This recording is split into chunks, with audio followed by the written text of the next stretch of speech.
What's going on, guys? Shane here. So today we're talking about head movement. I'm going to give you some drills that you can do to slip more effectively and more quickly so that you can dodge those punches. And this is for a street fight, MMA, boxing, whatever. Now keep in mind, yes, in MMA and in a street fight, if I slip my head real low and I get my head close to my opponent's knee or foot, I do risk getting kneed in the face or kicked in the head. So keep that in mind. Maybe you want to stay more upright, or maybe you only want to do this against a guy that's throwing a lot of punches, not kicks. Just something to keep in mind. So, talking about the basic slips and how to do it, I want you to think compression, shoulder to the opposite knee, okay? So if I'm slipping a jab, ultimately I always want to get to the outside. So if it's a left jab, I want to get to their backside. And I go shoulder to the opposite knee. But when I do this, I don't want too much twist. A lot of people over twist and then that takes too much time and they're not there for the counter. So if I twist too much, now I have to twist all the way back. Yes, I'm loaded up. By the time someone throws a jab though, it's a quick jab. They're back to guard or they're out of range. So if I slip like this, really exaggerated, I'm not gonna be there, okay? So that's one tip on a quicker slip is get your head out of the way, miss by a hair, not by a mile, right? The glove is this big. If it's an MMA glove or if it's a fist, it's this big. Either way, that's how much I have to move. This much, not this much. And I don't have to twist away either, okay? So just move by the size of the glove. Think of it like that. Wherever you put your head, you wanna move your head because that's where they're gonna be aiming next. They're aiming for you here, they throw the jab, now you're here, well now they're gonna be throwing the right hand right here. So you can't keep your head here. You can't just slip once and celebrate because you slipped, all right? You gotta keep your head moving. It's gotta be constant movement.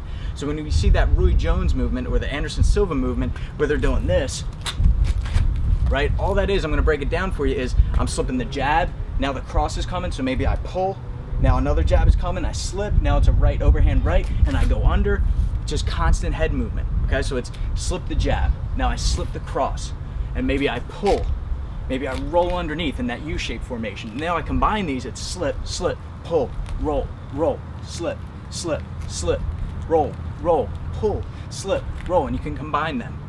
Now some tips when training it, getting faster speed, is a slip bag. Now what I did here is I just tied a hand wrap and put my keys on it. All you need is a string of some sort and something weighted so that you can get this swinging motion here, okay? Now you're just gonna practice your shadow boxing and your head movement. You set it up head level where the punches would be, and then you start a rhythm with it, so you push it. Now I slip, slip, slip, throw some punches. I can work my pivots. I can work my forward and backward and side to side steps. Make sure that you keep your hands up and make it realistic. Move at 100% like you would in a fight. All right, you're not gonna slip once and come back, right? Way too slow. No one's throwing punches like that. But what they are doing is they're throwing a punch and you slip, slip, slip, right? Roll, move, go underneath, pivot, slip, coming back this way. Sometimes you will get caught, but work your punches in as well. Another one that you can do is a slip rope, all right? Again, I did this with a hand wrap at about chin level where you're standing, so that when I'm in my fight stance, it's right in center line here, right? It's right where my nose is, where my chin is, it's where they're gonna be punching. So this is where I need to be keeping my head movement.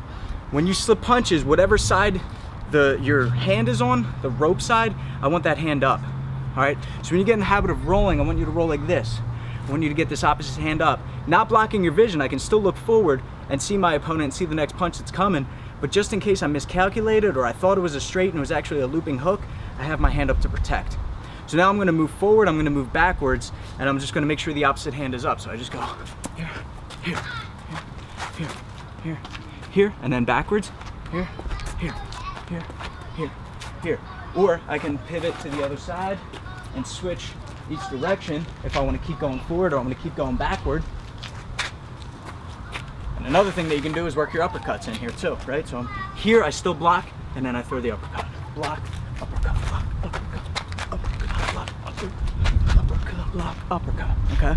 So it's a little breakdown on head movement, a couple of drills that you can do to increase the speed and the effectiveness. Keep that hand up, focus on how many slips you can get on a slip bag before the thing catches you or before it comes swinging back, and then work the slip rope as well, okay? So yes, sparring, shadow boxing, having a partner throw punches at you or use a pool noodle, all of those are gonna work, and I recommend doing those.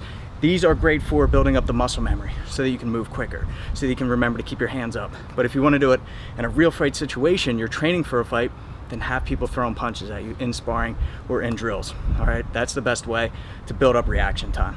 All right, guys, thanks for watching. Be sure to subscribe to get the fight tips before your opponent does. Until then, I'm Shane with Fight Tips. Self-defense for the underdogs.